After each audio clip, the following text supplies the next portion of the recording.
දැන් බලන්න මේකේ කියන්නේ මොකක්ද කියලා. එකම ආරම්භක කාබනික සංයෝගයේ ලෙස එතනෝල් භාවිත කරන D සංයෝගය G සංයෝගය සංශ්ලේෂණය කිරීම සඳහා ප්‍රතික්‍රියා ක්‍රමයක් පහත දී ඇත. ABCD සංයෝගවල ව්‍යුහ ඇඳීමෙන් සහ එකේ සිට ප්‍රතිකාරක ලයිස්තු ඇති ඒවායින් පමණක් තෝරාගෙන ලිවීමෙන් මෙම ප්‍රතික්‍රියා අනුක්‍රමය සම්පූර්ණ කරන්න. එහෙනම් ඉස්සෙල්ලාම බලමු අපි කොහොමද මේක හදන්නේ කියලා. දැන් මේකේ අන්තිමටම හදලා තියෙන්නේ සයනයිඩයක්. CN එකක් තියෙන එකක්. සයනයිඩයක් තියෙනවා නම් මොකද කරන්න ඕනේ? අපි දන්නවා කොහොමද වෙන්න ඕනේ කියලා. එහෙනම් අපිට පුළුවන් මේකෙන් මෙන්න මේ විදිහට යන්න. ඉස්සෙල්ලාම ආරම්භක සංයෝගය ගන්න බලන්න. CH3 CH2 CH2OH එකක් අරගන්න පුළුවන්. මම මේකෙන් ග්‍රීනාඩ් එකක් හදා ගන්නම්. එහෙනම් මට පුළුවන් මේකෙන් මේකේ දීලා තියෙනවා සාන්ද්‍ර H2SO4 conc H2SO4 170ට දාලා CH3 CH ද්විත්ව බන්ධන CH2 ඊළඟට මේකට HBr එකක් දාලා බ්‍රෝමින් එක මැදට ගන්න CHBr CH3 ඊළඟට මේකට දාන්න පුළුවන් මැග්නීසියම් වියලීතර දීලා තියෙනවා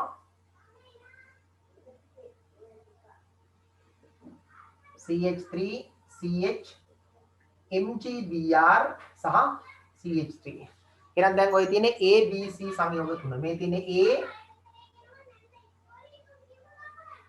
මේ C එකනේ හරිද ඔය විදිහට එක පැත්තකින් හදා ගන්න පුළුවන් දැන් අනිත් පැත්තෙන් බලමු අපි මේ විදිහට හදන්න එහෙනම් මේකෙන් පුළුවන් මේකට PCC දාලා ඇල්ඩිහයිඩ් ලබා ගන්න පුළුවන් CH3 CH2 COH එකක් ඇල්ඩිහයිඩ් ඊට පස්සේ මෙයයි එකට ප්‍රතික්‍රියා කරවන්න පුළුවන් මෙයා තමයි මොකද මෙයා තමයි D කියලා කියන්නේ ඉතින් D ව්‍යුහය ඊළඟට මේකට අපි දානවා කියලා තියෙනවා C දැම්මහම මොකද වෙන්නේ CH3 CH2 මේක OMgBr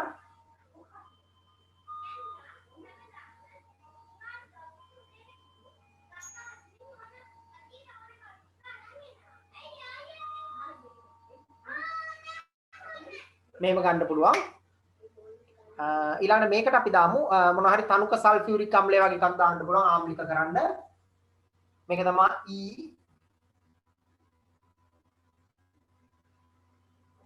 තනුක H2SO4 මේවා එකක් දාලා මධ්‍යසාරය ගන්න පුළුවන් අපිට CH3 CH2 මෙතන OH එක තියෙනවා H එකයි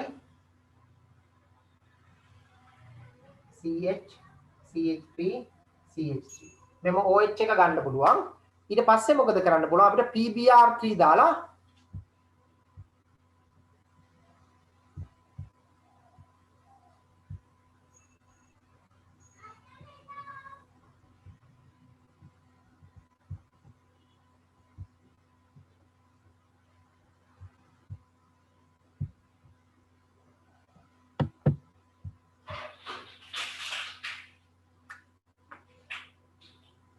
PBr3 දාලා CH3 CH2 මේක Br H එකයි CH CH3 එකයි CH3 එකයි ගන්න පුළුවන් ඊළඟට අපිට පුළුවන් මේක සයනයිඩ් එකක් කරන්න අපිට දීලා තියෙනවා KCN දාලා සයනයිඩ් බවට පත් කරන්න ඊළඟට මේකට දාන්න KCN. එතකොට අන්තිම ඵලය ගන්න. D මේ තියෙන F ව්‍යුහය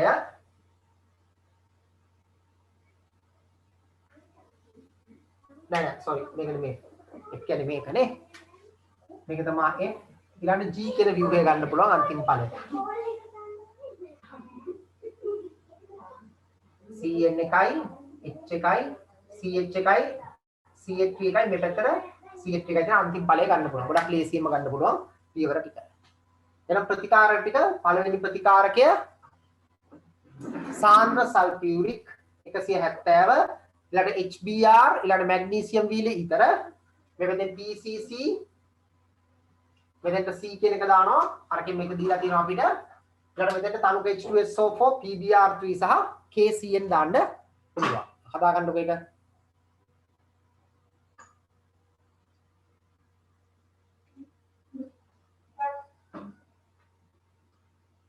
මෙතෙන්ට PBr3 වෙනුවට HBr දැම්මත් ප්‍රශ්නයක් නැහැ.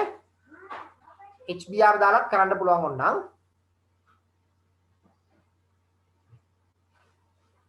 දැන් මේ සැරේ විභාගෙදී මෙතන මේ පියවරේදී සාන්ද්‍ර සල්ෆියුරික් 170 කියන එක උෂ්ණත්වය කියන එක සලකලා නැහැ යාලා. උෂ්ණත්වය ලිව්වත් නැතත් ලකුණු දීලා තියෙනවා. ඒකට ඔයාලා උෂ්ණත්වය ලියන්න ඕනේ අනිවාර්යෙන්ම. මොකද ඊළඟ අවුරුද්දේ කොහොම වෙයිද කියන්න බෑ ඒකයි ඈ.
හරි.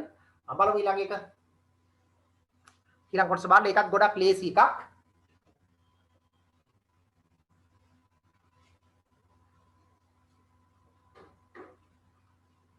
මෙන්න මේ වගේ බෙන්සල්ඩිහයිඩ් තියෙන්නේ එකෙන් කාබොක්සිලික් අම්ල හේලයිඩයයි අරගෙන තියෙන්නේ. එහෙනම් කාබොක්සිලික් අම්ල හේලයිඩය ගන්න නම් ඇල්ඩිහයිඩෙන් කාබොක්සිලික් අම්ලය ගන්න ඕනේ. දැන් මේකනේ තියෙන්නේ මෙතන. එහෙනම් මේක ගන්න ඕනේ. මේකෙන් කාබොක්සිලික් අම්ලය ගන්න ඕනේ. OH එක ගත්ත හැකි එතනින් අපිට හේලයිඩය ගන්න පුළුවන්. මේක ගන්න පුළුවන්. මේක අපි සාමාන්‍යයෙන් දන්න ක්‍රමය. එහෙනම් G කියන්නේ මෙන්න මේක. මේක තමයි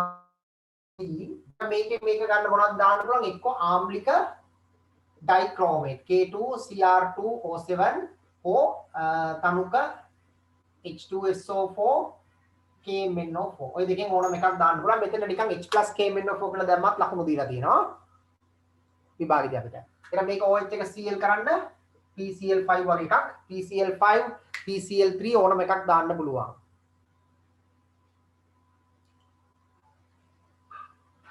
ඊට පස්සේ කියලා දෙනවා KNaNO2 සාන්ද්‍ර HCl සමග ප්‍රතික්‍රියා කළට OH එකක් දෙනවා කියලා.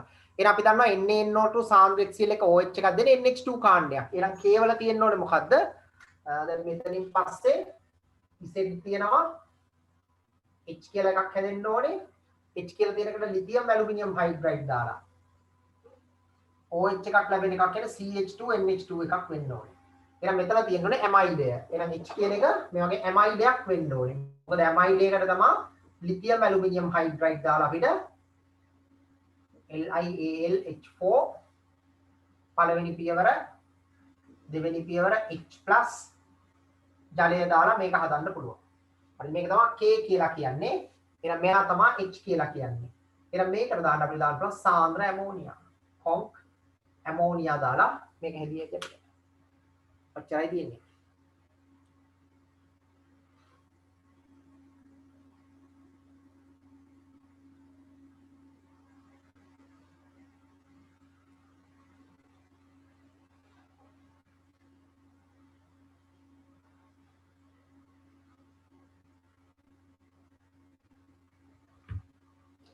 බලන්න ලේසි ප්‍රතික්‍රියා නිකන් විනාඩි දෙකකින් කරන්න පුළුවන් මේ නේද?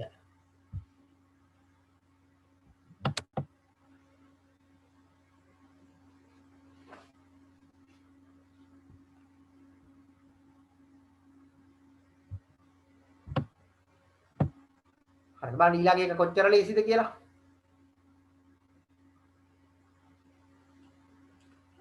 ඒක නිකන් ඔක ක්ලාස් එකේදීත් කරලා තියෙන පරිවර්තනයක් ඈ. ඔයාලගේ පොතෙත් ඇති ඔක. බලන්න ඊළඟ එක. අපිට ගන්න තියෙන්නේ ඇනිලීන් වලින් බ්‍රෝමීන් තුනක් තියෙන එක. ගොඩක් ලේසි. බලන්න ඇනිලීන් මේ වගේ තියෙනවා. NH2 අපිට දාන්න පුළුවන් Br2 ලික්විඩ් දාලා අපි දන්නවා ෆීනෝලේ වගේ මෙයක් ප්‍රතික්‍රියා කරනවා. Br 3යි මේ ට්‍රයිබ්‍රෝමෝ ඇනිලින් ලබා දෙනවා. ඊළඟට මේකෙන් බෙන්සීන් ගන්න මේකට ඩයසෝනියම් ලවණය හදමු මෙතනින්. NaNO2 සාන්ද්‍ර HCl Celsius 0.5 අතරදී N2 plus Cl minus Br එහෙනම් මේකට මොනවද දාන්න පුළුවන් H3PO2 දාලා පත් කිරීම PO2 එතකොට ට්‍රයිබ්‍රෝමෝබෙන්සීන් ගන්න පුළුවන් අපිට. මේ වගේ ට්‍රයිබ්‍රෝමෝබෙන්සීන් ගන්න පුළුවන්.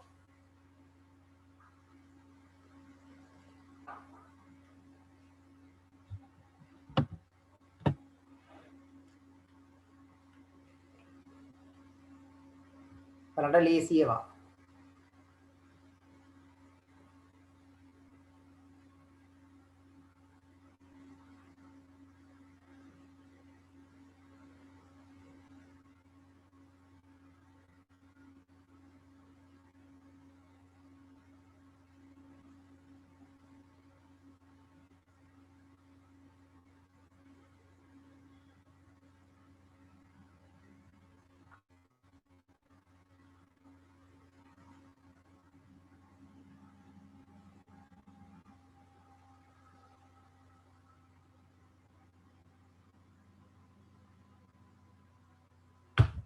හරිද? ඊළඟ එකේ තියෙන නිකම් ප්‍රීඩල් ක්‍රාෆ්ට් ඇල්කයිලීකරණය තමයි කරන්න තියෙන්නේ. මේක ගන්න. එහෙනම් P වෙනුවට අපි දාමු ක්ලෝරින් එක මැද තියෙන එක. CH3 CH Cl CH3 උත්ප්‍රේරකය නිර්ජලීය AlCl3.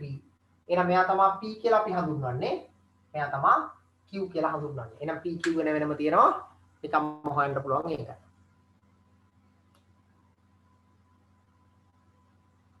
මෙම ප්‍රතික්‍රියාවේ යාන්ත්‍රණය ලියන්න. යාන්ත්‍රණයත් ලියන්න පුළුවන් ලේසියෙන්ම අපිට.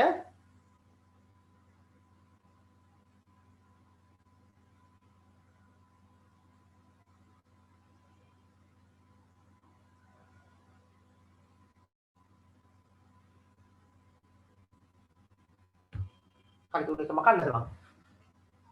බලමු මේක. දැන් මේකට යාන්ත්‍රණය ලියමු බලන්න ඉස්සලා මෙයා ප්‍රෝටෝනීකරණය ලියන්න බලන්න. يعني CH3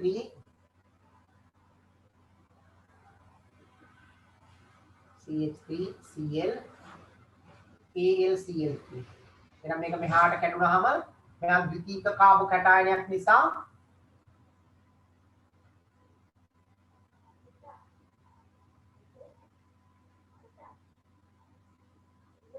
මෙතන ඍණ මෙතන දාන්න ඊළඟට යා බෙන්සීන් එක දක්වන ප්‍රතික්‍රියාව ලියන්න.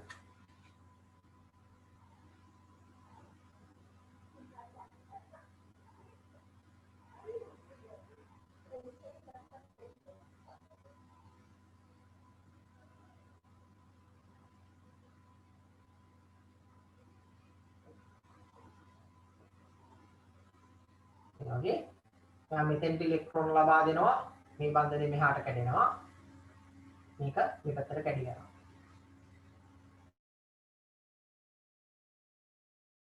මේක CH AlCl4- අර AlCl4- හයිඩ්‍රජන් එක ප්‍රතික්‍රියා කරන එක අවශ්‍ය වෙන්නේ නැහැ මේකෙදි මොකද මේකේ කාබනික ඵලයේ යාන්ත්‍රණය විතරයි යහන්නේ. ඔය ටික තිබ්බනම් ඇති.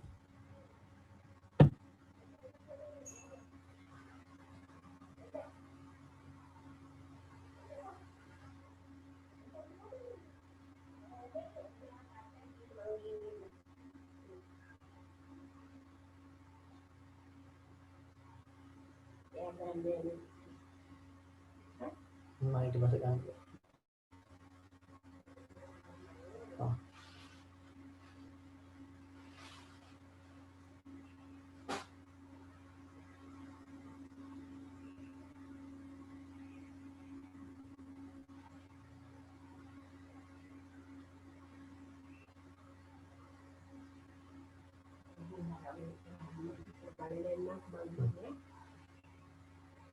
පොතත් එක්ක දෙන්නේ.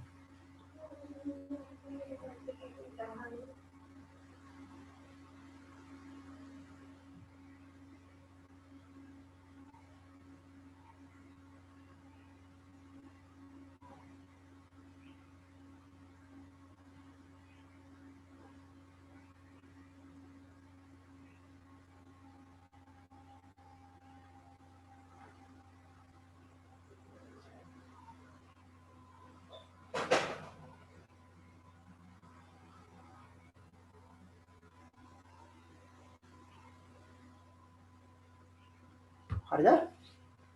හරි. මේ යාන්ත්‍රණයේ පස්සේ අපි අඳින් බලන්න ඊට පස්සේ කැලේ කියලා තියෙන්නේ බෙන්සීන් වලට වඩා ෆීනෝල් ඉලෙක්ට්‍රෝෆිලික ආදේශ ප්‍රතික්‍රියාවලදී ප්‍රතික්‍රියාශීලී වන්නේ සංප්‍රයුක්ත දෙමුහුම සැලකින් පැහැදිලි කරන්න. ඊට ඉස්සරම අඳින් බලන්න බෙන්සීන් වලට ඇන්දොත් බෙන්සීන් වල තියෙන්නේ සංප්‍රයුක්ත ව්‍යුහ දෙකයි. එක්ක මෙහෙම තියෙනවා. එහෙම නැත්නම් මේකේ සංප්‍රයුක්තතා ලකුණ දාන්න අනිවාර්යයෙන්ම. මෙහෙම තියෙනවා. ඔය දෙක විතරනේ තියෙන්නේ. හරි. ඒකට ෆීනෝල් වලට සංප්‍රයුක්ත ව්‍යුහ අඳින්න ඕනේ.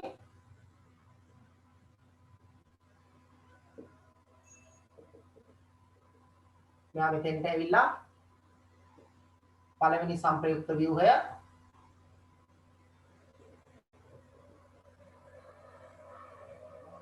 මේ වගේ මෙතෙන්ට රින එනවා. මෙතෙන්ට දාන ආරෝපණය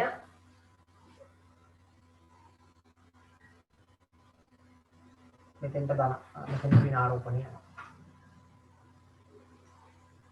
හරි. අන්තිම එක ඕනේ ආයේ මේකම නිසා ඈ. ඔය තුනෙන් තරම් ඇති. ඉස්සර ඒ තුන අඳින්නකෝ.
හරිද? එහෙනම් මේකෙදි මෙහෙම ලියන්න ඕනේ. ඉස්සරම ලියන්න ඕනේ බෙන්සීන් වල මොකද ඉන්නේ සංප්‍රයුක්තතාවයට අනුව ඉලෙක්ට්‍රෝන වලය හැමතැනම ඉලෙක්ට්‍රෝන ඝනත්වය සමානයි. හැමතැනම සමාන එක වගේ ව්‍යාප්තියක් තියෙන. වෙනසක් වෙන්නේ නැහැ කොතනකවත්. ලියන්නකො බෙන්සීන්හි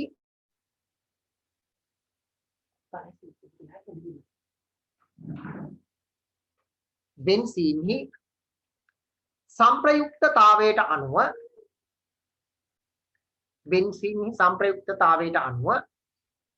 එහි වලයේ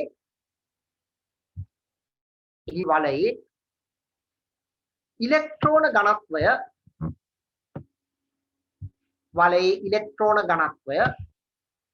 සියලු ස්ථානවල සමාන වේ.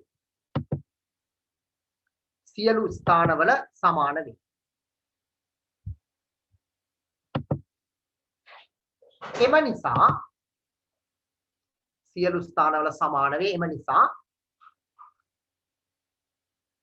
අඩු ප්‍රතික්‍රියාකාරීත්වයක් පෙන්වයි.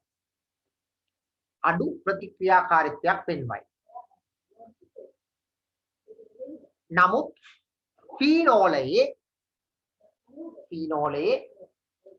ඔක්සිජන් පරමාණුව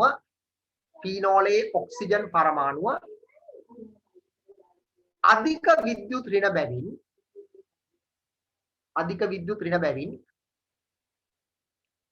බෙන්සීන්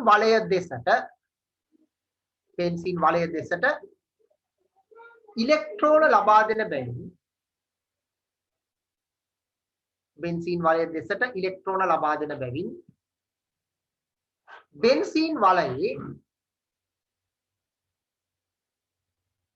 බෙන්සීන් වලයේ ඉලෙක්ට්‍රෝන ඝනත්වය වැඩි වී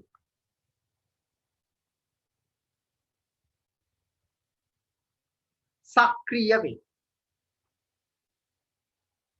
එතකොට මොකද වෙන්නේ? මෙතන ඉලෙක්ට්‍රෝන ඝනත්වය වැඩි වෙනකොට එයා බාහිර ඉලෙක්ට්‍රෝෆයිලය පහසුවෙන් ආකර්ෂණය කරනවා. يعني එම නිසා බාහිර ඉලෙක්ට්‍රෝෆයිලය බාහිර ඉලෙක්ට්‍රෝෆයිලය පහසුවෙන් ආකර්ෂණය කරයි.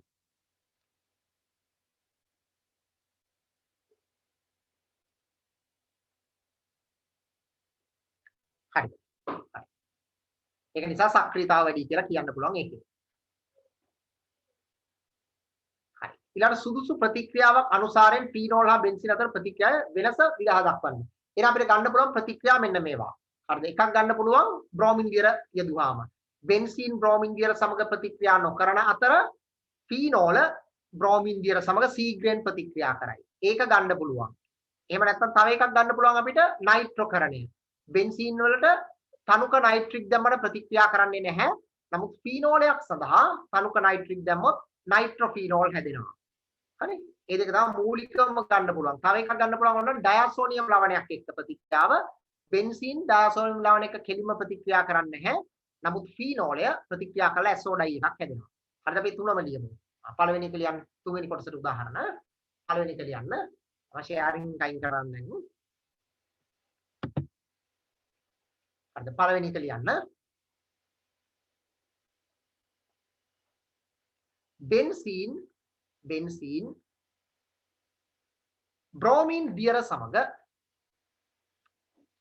බෙන්සීන් බ්‍රෝමින් දියර සමග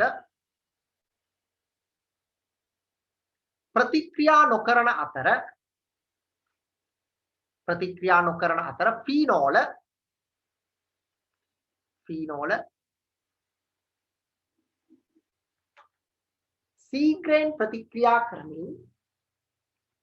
සීග්‍රේන් ප්‍රතික්‍රියා කරමින් බ්‍රෝමින් දියර විවරණ කරයි. සීග්‍රේන් ප්‍රතික්‍රියා කරමින් බ්‍රෝමින් දියර විවරණ කරයි.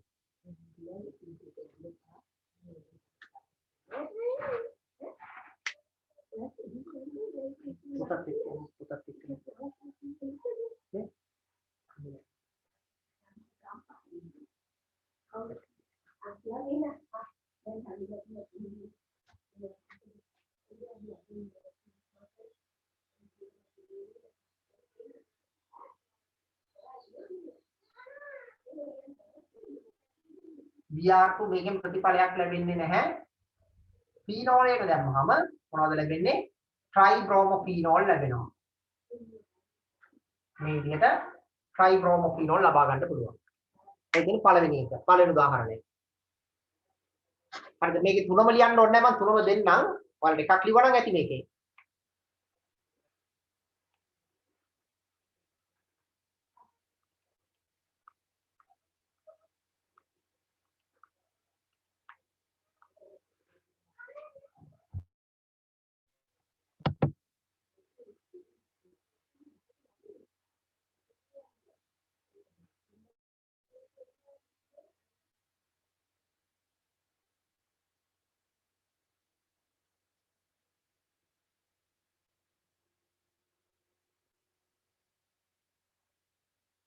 හරි? ඊළඟ එක ලියන්න දෙවෙනි උදාහරණය.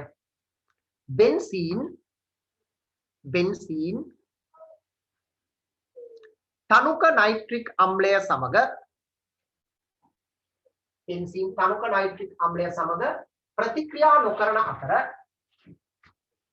ප්‍රතික්‍රියා නොකරන අතර ෆීනෝල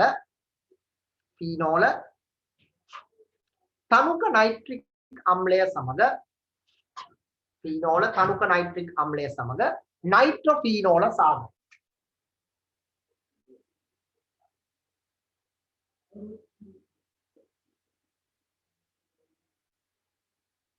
මේකෙන් අපිට ඵල දෙකක් ලැබෙනවා. ඕතොනයිට්‍රෝෆීනෝල් සහ පැරානයිට්‍රෝෆීනෝල් කියන දෙකම ලැබෙනවා. පැරානයිට්‍රෝෆීනෝල් මේකෙන් ප්‍රතිඵලයක් ලැබෙන්නේ නැහැ. කොහොමද දෙවෙනි උදාහරණය.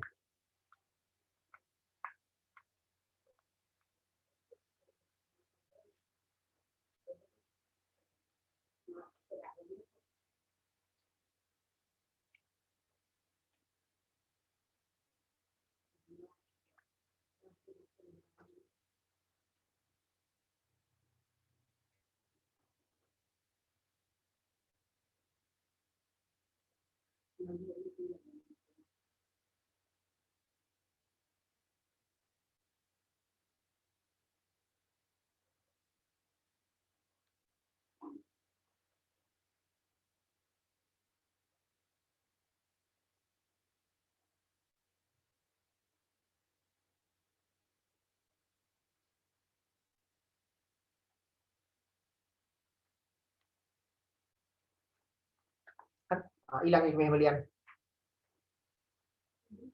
ඊළඟ එක මෙහෙම ලියන්න. තුන්වෙනි එක බෙන්සීන්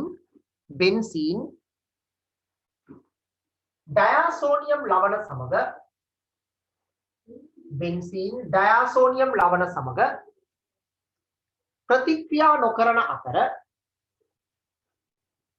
බෙන්සීන් ඩයාසෝනියම් ලවණ සමග ප්‍රතික්‍රියා නොකරන අතර ෆීනෝල සෝනියම් ලවණ සමග ඩයාසෝනියම් ලවණ සමග ඇසෝඩයි ලබා දී. ෆීනෝල ඩයාසෝනියම් ලවණ සමග ඇසෝඩයි ලබා දී.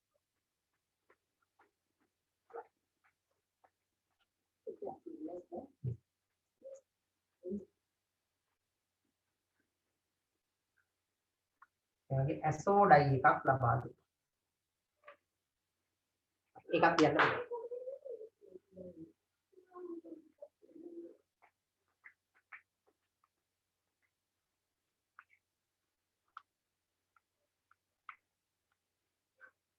හරි. ඔච්චරයි තියෙන්නේ ගෙසරේ විභාගේ ප්‍රශ්න කරන්න බලන්න ලේසි ප්‍රශ්නයක් ඒක. ගොඩක්ම ලේසි විනාඩි 5න් කරන්න පුළුවන්. 15.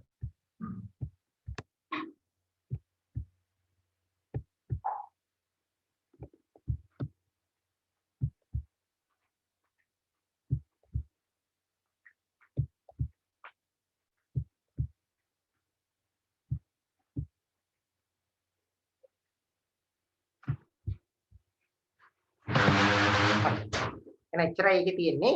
බලන්න අනිත් දවසේ මාක් කරන්න බලන්න මෙන්න මේක. ඊළඟට 9 වෙනි ප්‍රශ්නේ අපි කරමු අනිත් දවසේ. ඒක මාක් කරගෙන ඉන්න අනිත් දවසේ අඟහරුවාදාට 9 වෙනි ප්‍රශ්නේ 10 වෙනි ප්‍රශ්නේ සෙනසුරාදාට කරමු අපි. මම ඒක ගෲප් එකක් දාන්නම් ඔයාලත් මාක් කරගන්න. ওই පේපර් එකේම 10 වෙනි ප්‍රශ්නේ තමයි මේ සෙනසුරාදාට කරන්නේ. මොකද ඒක සම්පූර්ණයෙන් කරන්න පුළුවන් අපිට දැන්. එතකොට දැන් 8 9 10 ඉවරයි. මුලින් කැලලකුත් කරා මං හිතන්නේ. මේ ඉනෝගනික් එකේ C කොටසේ තියෙන ඔක්කොම ටික ඉවර කරන්න පුළුවන් අපිට මේ සතිය. දැන් ඔයාලට ඔක්කොම කරන්න පුළුවන් ඈ. C කොටසේ තියෙන ඔක්කොම ටික කරයි කිසිම ප්‍රශ්නයක් නැතුව. හරි. අඟහරුවාදට 9 වෙනි එක කරන්න සෙනසුරාදාට 10 වෙනි ප්‍රශ්නේ කරගෙන ඉන්න. මේ වගේ ඩිස්කස් කරමු අපි ඈ. හරි. එහෙනම් මට චුට්ටක් කියන්න බලන්න එදා නවත්තපු තැන සමතුලිතතාවය ගන්නකො බලන්න. සමතුලිතතාවයේ පොත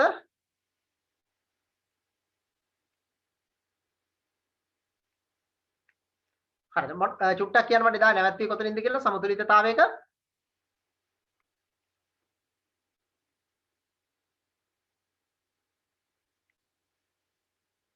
කොතනින්ද නවත්තලා ලිව්වා සර්. මොකද්ද? වායුමය සමතුලිත ප්‍රතික්‍රියාවක් සඳහා ආංශික පීඩන ආධාරයෙන් සමතුලිතතා නියතිය ඉදිරිපත් කිරීම. හරි. එහෙනම් අපි බලමු අද වායුමය ප්‍රතික්‍රියාවකට කොහොමද සමතුලිතතා නියතියක් ලියන්නේ කියලා. හරිද මේකට ලියන්න පුළුවන් සියලු මේවා වායුමය ඒවට විතරයි. එහෙනම් දැන් සමතුලිතතා නියතයකට අපි දානවා සංකේතයක් K සාන්ද්‍රණය වලින් සමතුලිතතා නියතය ලියනවා නම් KC කියලා ලියුවා. දැන් මේක ලියන්නේ පීඩනයෙන්නේ. එහෙනම් පීඩනයෙන් ඉන්න සමතුලිතතා නියතයට අපි කියනවා KP කියලා. හරි KP කියලා සංකේතය දාන්න පුළුවන්. හරියන්නකෝ. මෙම සමතුලිතතා නියතය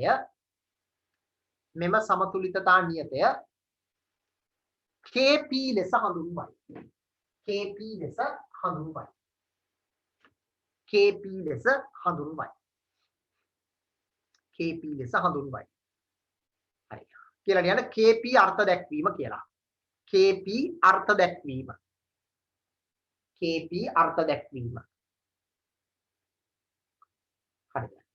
එහෙනම් ඉස්සරහම වෙන්නේ මේ මම පැහැදිලි කරලා ඉන්නම්. ඊටා වගේම වායුමය ප්‍රතික්‍රියාවක් ගන්නම් A gas B gas සමතුලිතයයි C gas D gas එක. අපි તો මේ වගේ සමතුලිතයක් තියෙනවා කියලා මේ ඔක්කොම වායුමය ඵල.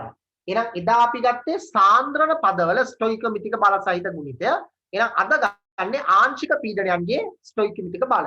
එහෙනම් මොකක්ද කියලා ගන්නේ? ප්‍රතිඵල ආංශික පීඩනයන්ගේ ස්ටොයිකියෝමෙට්‍රික බල ගුණිතය.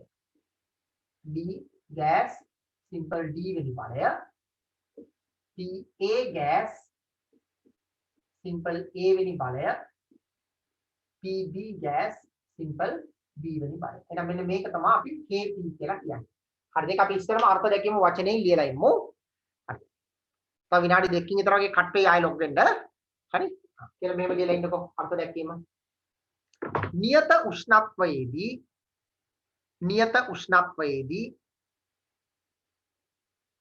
සංවෘත පද්ධතියක්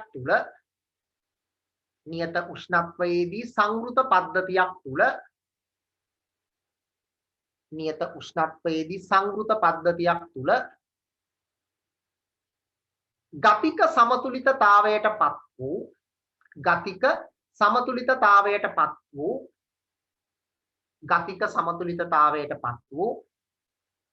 වායුමය ප්‍රතිවර්ත්‍ය රසායනික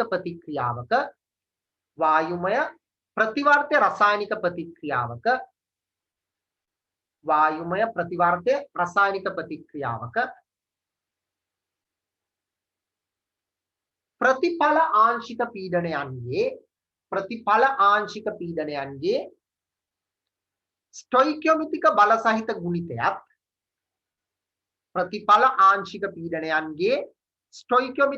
සහිත ගුණිතයත් ප්‍රතික්‍රියක ආංශික පීඩනයන්ගේ ස්ටොයිකියොමෙට්‍රික බල සහිත ගුණිතයත් අතර අනුපාතය නියතයක් වන අතර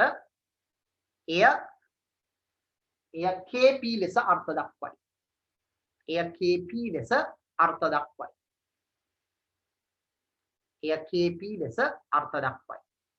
හරි. ප්‍රකාශනය ලියන්න බලන්න KP ප්‍රකාශනය.